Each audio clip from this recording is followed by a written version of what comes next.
Државниот завод за статистика излезе со долго очекуваните податоци за движењето на трошоците на живот во септември, но и за движењето на цените на мало кои се однесуваат за овој месец.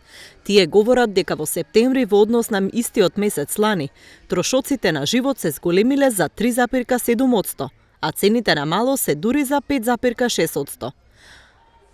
Во однос на претходниот месец, односно август, има сосемо благо намалување на цените и трошоците за живот. Трошоците на живот во септември годинава во однос на септември лани бележат зголемување.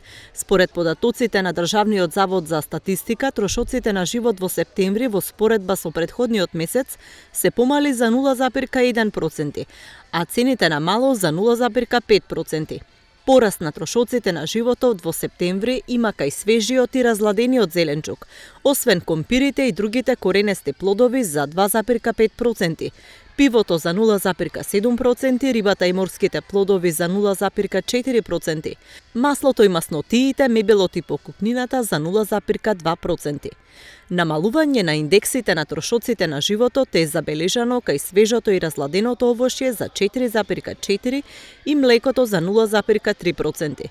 Исто така, намалување на трошоците на животот е забележано и кај воздухопловниот патнички транспорт за 9,4%, туристичките пакет аранжмани за 9,3%, услугите за сместување за 3,3%, книгите за 1,2%, накитот, часовниците и рачните часовници за 0,9%, информатичката опрема за обработка на податоците за 0,6%, опремата за прием, снимање и репродукција на звук и слики, електричните апарати за лична хигиена за 0,5%, а обувките за 0,3%.